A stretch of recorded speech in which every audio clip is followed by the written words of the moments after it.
ஓம் சாந்தி 2/8/2025 சாக்கார முரளி. இன்று சிவ பகவான் கூறுகிறார், இனிமையான குழந்தைகளே, ஒருபோதும் களைப்படைந்து நினைவு யாத்திரையை விட்டுவிடக் கூடாது. சதா ஆத்ம அபிமானியாக இருப்பதற்கான முயற்சி செய்யுங்கள்.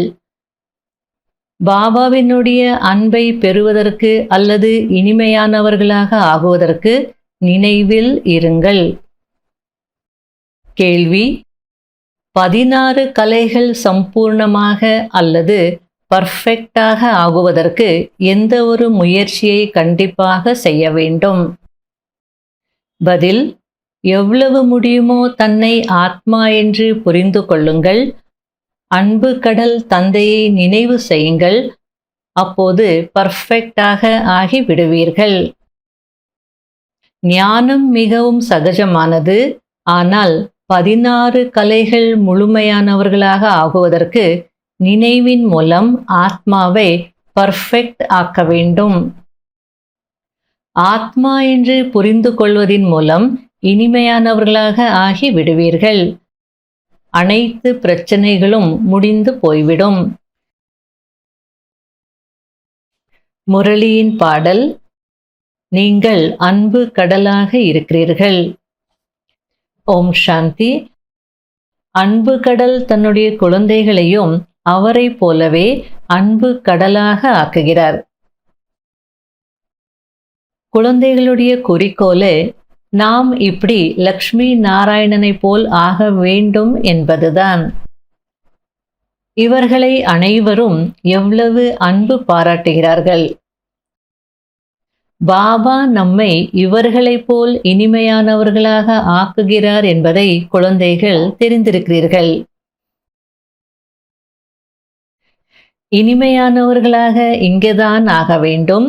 மேலும் நினைவின் மூலம்தான் அப்படி ஆக முடியும்.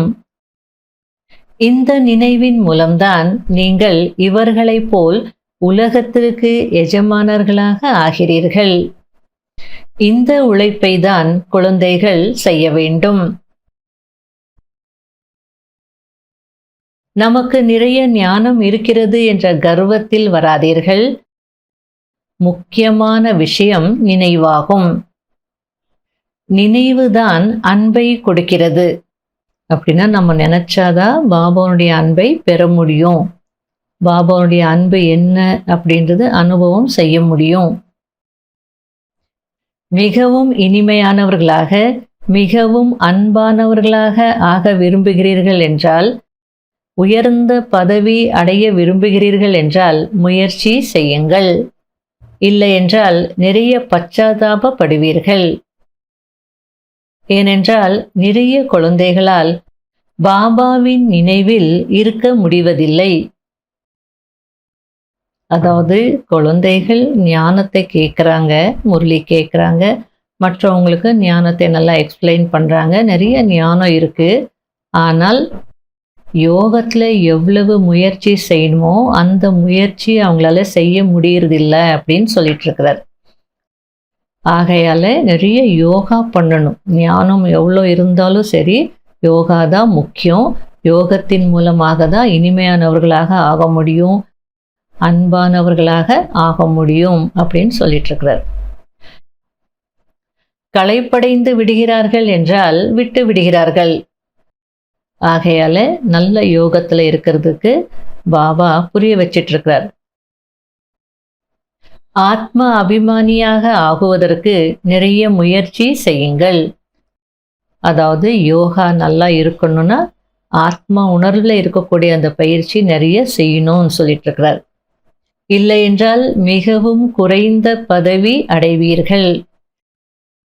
எந்த அளவிற்கு நினைவு செய்வீர்களோ அந்த அளவிற்கு இனிமையானவர்களாக ஆகுவீர்கள். ஆத்மா என்று புரிந்து கொண்டு பாபாவை நினைவு செய்வதில் மிகுந்த ஆனந்தம் இருக்கிறது. எந்த அளவிற்கு நினைவு செய்வீர்களோ அந்த அளவிற்கு சத்தோ பிரதானமாக 16 கலைகள் முழுமையானவர்களாக ஆகுவீர்கள். குழந்தைகளாகிய நீங்கள் பர்ஃபெக்டான உலகத்திற்கு செல்ல விரும்புகிறீர்கள் என்றால் பர்ஃபெக்ட் ஆக வேண்டும். அதாவது எந்த குறையும் இல்லாத ஒரு உலகத்திற்கு நீங்க போகணும்னா இங்கேயே குறை இல்லாதவர்களாக ஆகணும் அப்படின்னு சொல்லிட்டு இருக்காரு. இங்கேயே பர்ஃபெக்ட் ஆகணும்.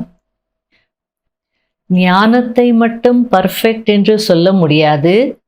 ஆத்மா பர்ஃபெக்ட் ஆக வேண்டும். அதாவது பாபா கொடுக்கிற ஞானத்தின் மூலம்தான் நாம சம்பூர்ண நிலை அடைகிறோம், முழுமையானவர்களாக ஆகிறோம். ஆகையால ஞானம் பர்ஃபெக்ட் தான். அதாவது ஞானம் பர்ஃபெக்டான ஞானம் தான். பரமாத்மா கொடுக்குறாரு அப்படின்னா அது பர்ஃபெக்டான ஞானம், அதில் எந்த சந்தேகமும் இல்லை. ஆனால் அந்த பர்ஃபெக்டான ஞானத்தின் மூலம் நாமும் பர்ஃபெக்ட் ஆகணும், ஆத்மா பர்ஃபெக்ட் ஆகணும். அதனால என்ன சொல்லப்பட்டிருக்கு? இந்த ஞானத்தின் மூலமாக தான் மனிதனிலிருந்து தேவதையாக ஆக முடியும், 16 குணங்களில் முழுமையானவர்களாக ஆக முடியும், சக்திகள் நிறைந்தவர்களாக ஆக முடியும். அதனால ஆத்மா ஆகணும் அப்படின்னு சொல்லிட்டு இருக்கிறார். எவ்வளவு முடியுமோ அவ்வளவு முயற்சி செய்யுங்கள். நான் ஆத்மா பாபாவின் குழந்தையாக இருக்கிறேன் என்று உள்ளுக்குள் மிகுந்த குஷி இருக்க வேண்டும். உள்ளுக்குள் மனிதர்கள் தங்களை தேகதாரிகள் என்று புரிந்து கொண்டு நான் இன்னாருடைய குழந்தையாக இருக்கிறேன் என்று குஷி அடைகிறார்கள். அதாவது உலகத்துல யாருடைய அப்பாவாவது பெரிய ஆளாக இருந்தால் நான் யாருடைய குழந்தை அப்படின்ற அந்த குஷி அவங்களுக்கு இருக்கும் இல்லையா? அது போல நீங்க நல்ல முயற்சி செய்யணும்னா உள்ளுக்குள்ள குஷியில இருக்கணும். நான் யாருடைய குழந்தை, இப்ப எனக்கு தந்தை என்ன ஆஸ்தி கொடுத்துட்டு இருக்கிறார், என்ன படிப்பு சொல்லி கொடுத்துட்டு இருக்கிறார் அப்படின்னு நினைக்கும் போது குஷி இருக்கும். அந்த குஷி இருந்தால்தான் முயற்சியும் செய்வீங்கன்னு சொல்லிட்டு இருக்கிறார். இப்போது குழந்தைகளாகிய நீங்கள் பாபாவோடு முழுமையாக புத்தி யோகத்தை ஈடுபடுத்த வேண்டும். இதில் குழப்பமடைய கூடாது. சுகதாமத்தில் உங்களுக்கு சுகமும் இருக்கிறது, அமைதியும் இருக்கிறது. ஆகையால்தான் உங்களுடைய தர்மம் உயர்ந்ததிலும் உயர்ந்த தர்மமாக இருக்கிறது. அளவற்ற சுகம் இருக்கிறது. நாம் என்னவாக ஆகிறோம் என்று கொஞ்சம் சிந்தித்து பாருங்கள். சொர்க்கத்திற்கு எஜமானர்களாக ஆகிறோம். அது வைரத்திற்கு சமமான பிறவியாகும். இது சோழியை போன்ற பிறவியாகும். ஆகையால் தான் பாபா எப்பவுமே நான் எப்படி இருந்த என்னை பாபா எப்படி மாத்திட்டு இருக்கிறார் அப்படின்னு கொஞ்சம் சிந்தனை செய்து பாருங்க அப்படின்றார். அதாவது கலியுகத்துல நம்முடைய பிறவி எப்படி இருந்தது? சூழி போன்ற பிறவி. ஆனா பாபா வைரத்திற்கு சமமான பிறவி அடைய வைக்கிறார். சத்தியுகத்துல நம்முடைய பிறவி வைரத்திற்கு சமமானதாக இருக்கும். ஆகையால கொஞ்சம் சிந்தித்து பாருங்களேன் அப்படின்றார். இப்போது பாபா நினைவில் இருப்பதற்கான செய்கை கொடுக்கிறார். நினைவில் இருந்தால்தான் இனிமையானவர்களாக ஆகுவீர்கள். பிறகு பாபா கூட உங்களுக்கு இனிமையானவராக இருப்பார். நாம இனிமையானவர்களாக மாறும் போது பாபா எவ்வளவு இனிமையானவர் அப்படின்றது அனுபவம் செய்ய முடியும் அப்படின்னு சொல்லிட்டு இருக்கிறார். மற்றபடி படிப்பு முற்றிலும் சாதாரணமானது. தூய்மையாக ஆக வேண்டும், நினைவில் இருக்க வேண்டும். ஞானம் யார் வேணாலும் கேட்கலாம், சொல்லலாம். ஆனால் முக்கியமான விஷயம் தூய்மை ஆகணும். அதற்கு நினைவில் இருக்கணும். இதை நல்ல விதத்தில் நோட் செய்து கொள்ளுங்கள். நினைவு யாத்திரையில் இருப்பதினால் ஆங்காங்கே என்ன சண்டை சச்சரவுகள் இருக்கிறதோ, அகங்காரம் வந்து விடுகிறதோ, அவையெல்லாம் ஒருபோதும் நடக்காது. நீங்கள் புருஷோத்தமர்களாக ஆகுவதற்கு பாபாவின் கையை பிடிக்கிறீர்கள். யாராவது நீந்த கற்றுக் கொடுக்கிறார்கள் என்றால் கற்றுக் கொடுப்பவரின் கையை பிடிக்க வேண்டி இருக்கிறது. இல்லையென்றால் தடுமாற்றம் ஏற்படும். அதுபோல் இங்கும் கையை பிடிக்க வேண்டும், இல்லையென்றால் மாயை இழுத்துக் கொள்கிறது. 3 அடி நிலத்தில் நீங்கள் இந்த ஈஸ்வரிய யூனிவர்சிட்டி, ஈஸ்வரிய ஹாஸ்பிட்டலை திறந்து வையுங்கள். அப்போது மனிதர்கள் வந்து 21 பிறவிகளுக்கு ஆரோக்கியம் அடைவார்கள் என்று பாபா கூறுகிறார். இந்த உலகத்தில் எப்படியெல்லாம் வியாதிகள் இருக்கிறது, அதாவது இந்த உலகத்துல எப்படியெல்லாம் வியாதி வருது, ஹாஸ்பிட்டல்ல போய் பார்த்தா வெறுப்பு தான் வரும். அதே நேரத்துல பழைய உலகத்தின் மீது வைராக்கியமும் வரும். ஏன்னா எவ்வளோ கர்ம சுமை இருக்கு. ஆகையால நோய் ரூபத்துல அந்த கர்ம வினை பயனை அனுபவிச்சே ஆகணும். அதுலேயும் பாபா எவ்வளோ நாத்தம் வருது அப்படின்றார். பர்ன்ஸ் வார்டுக்கெல்லாம் போனோம் அப்படின்னா அவ்வளோ துர்நாற்றம், அழுகி போயிருக்கும், பாடியெல்லாம் வெந்து போயிருக்கும், பயங்கரமான ஸ்மெல் இருக்கும்.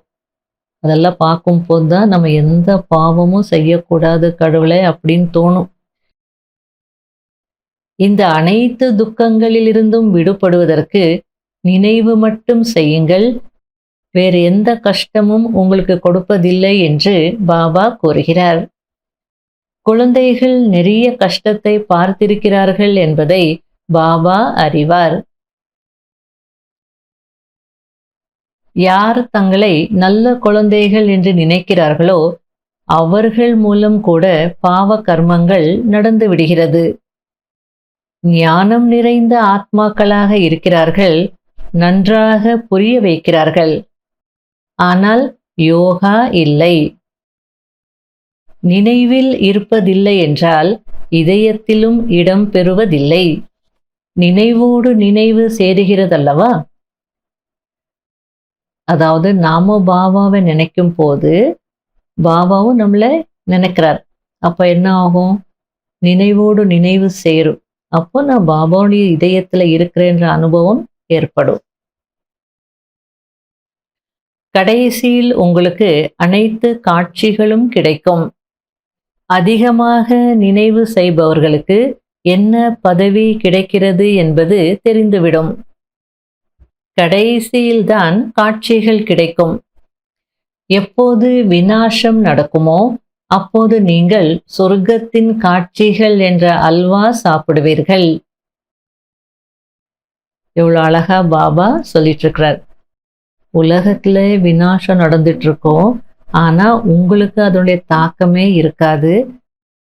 உங்களுக்கு பாபா சொர்க்கத்தின் காட்சிகள் காட்டிட்டு இருப்பாங்க. அதை எப்படி சொல்றார் பாபா அப்படின்னா, நீங்க சொர்க்கத்தின் காட்சிகள் என்ற ஹல்வா சாப்பிட்டுட்டு இருப்பீங்க.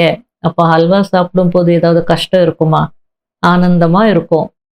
இதுதான் உங்களுடைய கடைசி நிலை. ஆனா அதற்கு நிறைய முயற்சி செய்யணும். நினைவை அதிகரியுங்கள் என்று பாபா மீண்டும் மீண்டும் புரிய வைக்கிறார். நினைவின் கூர்மை இப்போது குறைவாக இருக்கிறது. எந்த ஒரு தேகதாரியையும் நினைவு செய்யக்கூடாது. தமோ பிரதானத்தில் இருந்து சத்தோ பிரதானமாக ஆகுவதில்தான் உழைப்பு இருக்கிறது. நல்லது. இனிமையிலும் இனிமையான தேடி கண்டெடுக்கப்பட்ட செல்ல குழந்தைகளுக்கு மாத் பிதா பாப் தாதாவின் அன்பு நினைவுகள் மற்றும் குட் மார்னிங். ஆன்மீக குழந்தைகளுக்கு ஆன்மீக தந்தையின் நமஸ்காரம். கடைபிடிக்க வேண்டிய முக்கியமான சாராம்சம். முதல் பாயிண்ட், இந்த தூய்மையற்ற சீச்சி மோசமான துக்கம் நிறைந்த உலகத்தில் மனதை ஈடுபடுத்தக் கூடாது. ஒரு தந்தையினுடைய கையை பிடித்துக்கொண்டு இதை கடந்துவிட வேண்டும். இரண்டாவது பாயிண்ட், மாலையின் மணியாக ஆகுவதற்கு மிகவும் தைரியம் வைத்து முயற்சி செய்ய வேண்டும். ஞான ரத்தினங்களை கிரகிக்கக்கூடிய அன்னப்பறவை ஆக வேண்டும். எந்த ஒரு பாவ கர்மமும் செய்யக்கூடாது. வரதானம், நிமித்த உணர்வின் மூலம் சேவையில் வெற்றி அடையக்கூடிய உயர்ந்த சேவாதாரி ஆகுங்கள். நிமித்த உணர்வானது சேவையில் தானாகவே வெற்றியை கொடுக்கிறது. நிமித்த உணர்வு இல்லை என்றால் வெற்றி இல்லை. உயர்ந்த சேவாதாரி என்றால் ஒவ்வொரு அடியும் தந்தையின் அடி மீது வைக்கக்கூடியவர்கள். அதாவது தந்தையின் அடி மீது அடி வைக்கக்கூடியவர்கள். அதாவது ஒவ்வொரு அடியையும் உயர்ந்த வழிப்படி உயர்ந்ததாக ஆக்கக்கூடியவர்கள். எந்த அளவிற்கு சேவையில் சுயத்தின் விஷயங்களில் வீணான விஷயங்கள் முடிந்து விடுகிறதோ அந்த அளவிற்கு சக்திசாலியாக ஆகிறீர்கள். மேலும் சக்திசாலி ஆத்மா ஒவ்வொரு அடியிலும் வெற்றி அடைகிறது. யார் சுயம் தானும் சதா ஊக்க உற்சாகத்தில் இருக்கிறார்களோ, மற்றவர்களுக்கும் ஊக்கம் உற்சாகம் கொடுக்கிறார்களோ அவர்கள்தான் உயர்ந்த சேவாதாரி ஆவார்கள். ஸ்லோகன்: ஈஸ்வரிய சேவையில் சுயத்தை ஆஃபர் செய்தீர்கள் என்றால் பரிசுகள் கிடைத்து கொண்டே இருக்கும். அதாவது சுய விருப்பத்துடன் நான் சேவை செய்கிறேன் அப்படின்னு நீங்கள் உங்களை சேவையில் ஈடுபடுத்திக்கிட்டீங்கன்னா நிறைய வாய்ப்புகள் கிடைச்சிட்டே இருக்கும். அதை பாபா பரிசுகள் கிடைத்து கொண்டே இருக்கும் அப்படின்னு சொல்றார். அவ்யக்த சமிகை: இந்த பரமாத்மா அன்பின் கயிறானது தூர தூரத்தில் இருந்து இழுத்து கொண்டு வருகிறது. அதாவது நாம் இப்போ பாபா கிட்ட வந்திருக்கிறோம் அப்படின்னாலே அந்த பரமாத்மா அன்பு என்ற கயிறு நம்மளை கவர்ந்திழுத்து கொண்டு வந்திருக்கு. இது எப்படிப்பட்ட சுகமயமான அன்பு என்றால், இந்த அன்பில் ஒரு வினாடி கூட மூழ்கி விட்டீர்கள் என்றால் அநேக துக்கங்களை மறந்து விடுவீர்கள். பரமாத்மா அன்பில் அவ்வளோ சுகம் இருக்கு.